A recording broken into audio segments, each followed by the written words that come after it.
1973 സ്വാമി അയ്യപ്പൻ എന്നൊരു സിനിമ വന്നു. ആ സിനിമ വന്നപ്പോൾ അതിൽ യേശുദാസ് ഒരു പാട്ട് പാടുന്നുണ്ട്.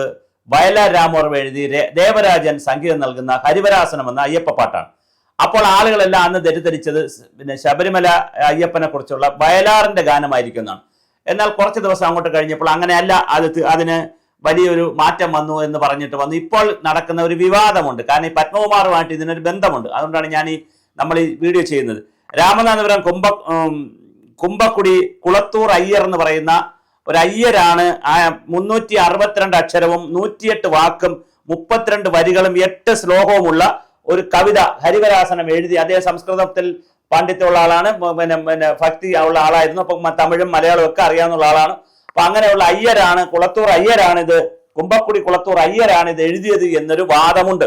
പക്ഷെ അതിനകത്തൊരു ചെറിയ പ്രശ്നമുണ്ട്. പ്രശ്നം എന്താണെന്ന് വെച്ചാൽ 1963 ഇതെല്ലാം പഴയ കഥകളാണ്. 1923 എഴുതി എന്നാണ് പറയുന്നത്. പക്ഷെ 1963 തിരുവനന്തപുരത്തുള്ള ചാലയിൽ നിന്ന് ഒരു ജയചന്ദ്ര ബുക്സ് ഉണ്ടായിരുന്നു. ആ ജയചന്ദ്ര ബുക്സ് ഒരു പുസ്തകം ഇറക്കി, ചെറിയ കുഞ്ഞു പുസ്തകം. അതിന്റെ അകത്തെ പേര് ഹരിവരാസനം വിശ്വമോഹനം എന്ന് പറയുന്ന ഒരു പാട്ട് പുസ്തകമാണ്. അതിലകത്ത് 78ാമത്തെ പേജിൽ ഹരിഹരാത്മജാഷ്ടകം എന്ന തലക്കെട്ടോടുകൂടി ഹരിവരാസനം എന്ന പാട്ടുണ്ടായിരുന്നു. ഈ പാട്ട് അദ്ദേഹം എഴുതിയതാണ്. പക്ഷെ അതിനകത്തൊരു പ്രശ്നം പറ്റിയത്, അതിന്റെ താഴെ സമ്പാദനം എന്ന് എഴുതിയിട്ടുണ്ട്. അപ്പൊ അവിടെ ഒരു പ്രശ്നമുള്ളത്, ഇത് സമ്പാദനം എന്ന് എഴുതിയത് പിന്നെ പുസ്തകം പ്രസിദ്ധീകരിച്ചവർ എഴുതിയ സമ്പാദനമാണോ, അവർ സമ്പാദിച്ചതാണെന്നാണോ? കാരണം അതിനുമ്പ് പ്രസിദ്ധീകരിച്ചിട്ടില്ലല്ലോ. അപ്പൊ അവർ സമ്പാദിച്ചതാണോ, അതോ ഇനി ഈ പറയുന്ന കുളത്തൂർ അയ്യർ സമ്പാദിച്ചതാണോ? ഇതിന്റെ വിഷയം ഉണ്ട് അതിനകത്ത്. ആരാണ് ഇത് സമ്പാദിച്ചത്? അപ്പൊ സമ്പാദകൻ എന്ന് എഴുതി, സാധാരണ രചയിതാവെന്നല്ലേ എഴുതത്തുള്ളൂ.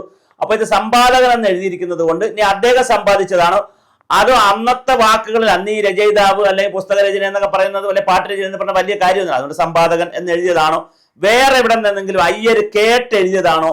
ഇതൊരു വലിയ വിഷയമാണ് കേട്ടോ. അപ്പൊ അങ്ങനെ എന്തായാലും അയ്യരുടെ പേരിൽ അത് വന്നു. അപ്പൊ അങ്ങനെ അയ്യരുടെ പേരിലാണ് പല റെക്കോർഡുകളിലും കിടക്കുന്നത്. ഇതിങ്ങനെ പാട്ട് ഒരു കീർത്തനമായിട്ട് എഴുതി, അത് തലക്കെട്ടൊക്കെ ഞാൻ പറഞ്ഞല്ലോ ഹരിവരാസനം എന്നുള്ള ഒരു നല്ലൊരു കീർത്തനം എഴുതി, വളരെ വലിയതാണ്. അപ്പൊ അതിനകത്ത് സമ്പാദകൻ എന്ന് എഴുതിയിരിക്കുന്നത് കൊണ്ടാണ് ഒരു പ്രശ്നം. അദ്ദേഹം സമ്പാദകനായി എടുത്തതാണോ, അതോ ഈ പുസ്തകം ഇറക്കിയവർ സമ്പാദകനായി അദ്ദേഹത്തിന്റെ ഏതെങ്കിലും രേഖകളിൽ നിന്ന് സമ്പാദിച്ചു വെച്ചതാണോ, അതോ അദ്ദേഹം അയ്യർ തന്നെ വേറെ എവിടെ നിന്നെങ്കിലും സമ്പാദിച്ചതാണോ? ഇതിന്റെ കഥ വളരെ രസകരമാണ്.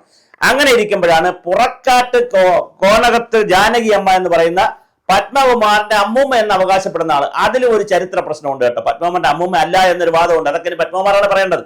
അമ്മൂമ്മ എന്ന ഡയറക്റ്റ് അമ്മയുടെ അമ്മയല്ല. അപ്പൊ പത്മകുമാറിന്റെ കുടുംബ തായ് വഴിയിൽ പെട്ടതെന്നൊക്കെയാണ് പറയുന്നത്. അത് ഒരു തർക്കമുണ്ട്. കാരണം ഇതൊരു അയ്യർ ഫാമിലിയാണ്. അപ്പൊ അയ്യർ ഫാമിലി നായർ ഫാമിലി ആയ കഥയുണ്ട്, അത് വേറൊരു കഥ. ഇതെല്ലാം നിഗൂഢതയാണ് കേട്ടോ, വളരെ രസകരമായ കാര്യമാണ്.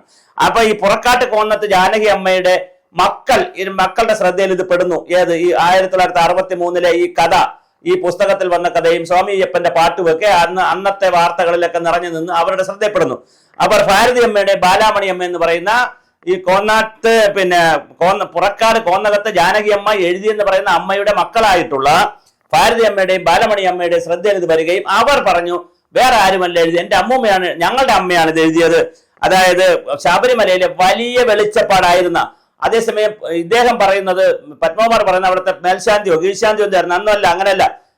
അങ്ങനെ ആരെങ്കിലും വേറെ ഉണ്ടോ എന്ന് അറിയത്തില്ല. ഇതിനകത്തൊക്കെ ഒരുപാട് നിഗൂഢതകളുണ്ട്. അതുകൊണ്ട് നമ്മൾ ഈ വീഡിയോ ഒക്കെ ചെയ്യുന്നത്. ശബരിമലയിലെ വലിയ വെളിച്ചപ്പാട് അനന്തകൃഷ്ണ അയ്യരുടെ മകളാണ് ഈ പറയുന്ന നമ്മുടെ ജാനകി അമ്മ. അന്നത്തെ അറിയപ്പെടുന്ന ഒരു പത്രപ്രവർത്തകനായിരുന്ന ശിവറാമിന്റെ സഹോദരിയാണ്. അപ്പൊ അവരും സഹോദരൻ പത്രപ്രവർത്തകനായിരുന്നു. അപ്പൊ അവർ എഴുതുമോ എന്നുള്ള കാര്യത്തിൽ നമുക്കറിയില്ല. എന്തായാലും 1993 ഇവർ ആണ് ജനിച്ചത്. ഈ ജാനകി അമ്മ ജനിച്ചത് 1893 1923 ഈ കവിത എഴുതിയെന്ന് പറയുന്നത്. അവർ 1935 ശാസ്താംകോട്ടയിലേക്ക് അവർ താമസം മാറ്റി. ശാസ്താംകോട്ടയിലേക്ക് താമസം മാറ്റിക്കുമ്പോൾ അവർ 6ാമത്തെ കുഞ്ഞിനെ ഗർഭം ധരിക്കുന്നു.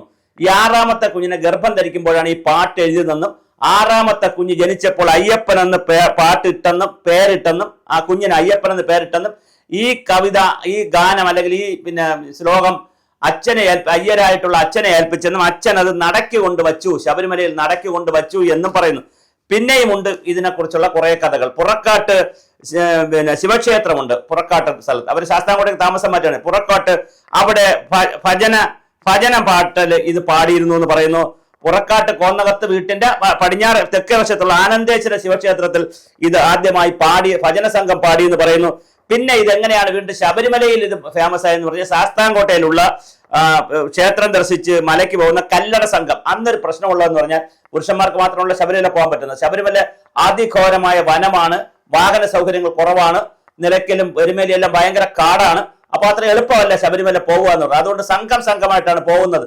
ഓരോ പ്രദേശത്തുള്ള ആളുകൾ ഒന്നിച്ച് പോകുമ്പോൾ വീട്ടിൽ അമ്മമാരും അച്ഛന്മാരും ബാക്കിയുള്ള അംഗങ്ങൾ സഹോദരന്മാരൊക്കെ ആ ശബരിമല പോയ ആള് പോയിട്ട് വരുന്നത് വരെ, തിരിച്ച് വീട്ടിൽ വരുന്നത് വരെ വിളക്ക് കൊളുത്തി വെച്ച് 24 മണിക്കൂറും കഴിയുമെങ്കിൽ ഉറങ്ങാതിരുന്ന് പ്രാർത്ഥിക്കും. കാരണം പോകുന്ന ആളുകളെ പുലി പിടിക്കുന്ന കഥ, ഒരുപാട് കഥകളുണ്ട്. ശബരിമല പോയി തിരിച്ചു വരിക എന്ന് പറഞ്ഞാൽ വലിയ ഹിമാലയത്തിൽ പോയി തിരിച്ചു വരുന്ന പോലെ ഭയങ്കര സംഭവമാണ്.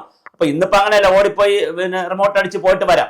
അന്ന് അങ്ങനെ പറ്റത്തില്ല. അപ്പൊ അതുകൊണ്ട് ഈ സംഘങ്ങളായിട്ടാണ് പോകുന്നത്. അത് വലിയ സംഭവമാണ് ശബരിമല പോകണം എന്ന് പറഞ്ഞാൽ. ഇതുപോലെയല്ല 41 ദിവസത്തെ വ്രതം, പിന്നെ കറുത്ത ഡ്രസ്സ്, താടി വളർത്തണം, പിന്നെ കഞ്ഞി വീഴ്ത്ത്, ഭജന, വലിയ സംഭവമാണ്. അതൊരു ജീവിതത്തിൽ അങ്ങനെ എല്ലാവർക്കും ചെയ്യാൻ പറ്റുന്നതല്ലത്. അപ്പൊ അങ്ങനെ ഇവർ പോയിട്ട് ഈ കല്ലട സംഘം പോയിട്ട് വന്നപ്പോഴാണ് അവരവിടെ ഇത് പാടി എന്നാണ് പറയുന്നത്. എന്തായാലും 1972 ജാനകി അമ്മ മരിച്ചും പോയി. അപ്പോൾ ഇത് ഇങ്ങനെ ഒരു കഥയാണ് കേൾക്കുന്നത്. ഇതിന്റെ പിന്മുറക്കാരായിട്ടാണ് നമ്മുടെ പത്മകുമാർ വരുന്നത്. അപ്പൊ പത്മകുമാർ നായർ സമുദായത്തിൽപ്പെട്ട പത്മകുമാർ എങ്ങനെ അയ്യർ സമുദായത്തിൽപ്പെട്ട ജാനകി അമ്മയുടെയും അല്ലെ അയ്യരുടെയും പിന്മുറക്കാരായി എന്നൊരു ചോദ്യമുണ്ട്. അതുപോലെ ശബരിമലയിൽ പത്മകുമാറിന്റെ അച്ഛന് തേങ്ങ കൊട്ടേഷൻ എടുത്തുകൊണ്ടുള്ള ഈ അടിക്കുന്ന തേങ്ങ ലേലത്തിൽ പിടിച്ചു വിൽക്കുന്ന എന്തോ പരിപാടി ഉണ്ടായിരുന്നു എന്ന് പറഞ്ഞു. അപ്പൊ അത് ചിലപ്പോൾ ശരിയായിരിക്കാം, ചിലപ്പോൾ അത് ശരിയായിരിക്കും, റീസെന്റിൽ നടന്നതാണല്ലോ. പക്ഷെ ഈ പഴയ കഥയിലേക്ക് പോകുമ്പോൾ ജാനകി അമ്മയാണോ ഈ പാട്ട് എഴുതിയത്? ഒന്നാമത്തെ ചോദ്യം. അല്ല, കുളത്തൂർ അയ്യരാണോ? രണ്ടാമത്തെ ചോദ്യം. ഇനി കാലം തെളിയിക്കേണ്ടുന്ന, അയ്യപ്പൻ തന്നെ പുറത്തു വന്ന് പറയേണ്ടുന്ന മറ്റൊരു കാര്യം, അയ്യപ്പന് വേണ്ടി ഈ പാട്ട് അല്ലാതെ ഒരാൾ അയ്യപ്പനെ ഏൽപ്പിച്ച് പാടി അവിടെ വന്നതല്ല. അയ്യപ്പന് ശബരിമലയിലുള്ള ആരെങ്കിലും ദേവസ്വം ബോർഡ്, അത് ദേവസ്വം ബോർഡിന്റെ കഥയല്ല, തിരുവിതാംകൂർ രാജാവോ അല്ലെങ്കിൽ ബന്ധപ്പെട്ട ആരെങ്കിലും ഒക്കെ, ദേവസ്വം ബോർഡുണ്ട്, ആരെങ്കിലും ഒക്കെ ചുമതലപ്പെടുത്തി ജാനകി അമ്മ എഴുതിയതല്ല, അല്ലെങ്കിൽ കുളത്തൂർ അയ്യർ എഴുതിയതല്ല. കുളത്തൂർ അയ്യരും ഭക്തനായിരുന്നു, ജാനകി അമ്മയുടെ അച്ഛൻ അവിടുത്തെ വെളിച്ചപ്പാടുമായിരുന്നു. അപ്പോ ഇത് അവരും അയ്യരായിരുന്നു. അപ്പൊ ഇനി ഈ അയ്യരും ആ അയ്യരും തമ്മിൽ ബന്ധമുണ്ടോ, ബന്ധുക്കളായിരുന്നോ, ആരാണ് ശരിക്കും ഈ ഗാനം എഴുതിയത് എന്നുള്ളത് വളരെ നിഗൂഢമാണ്.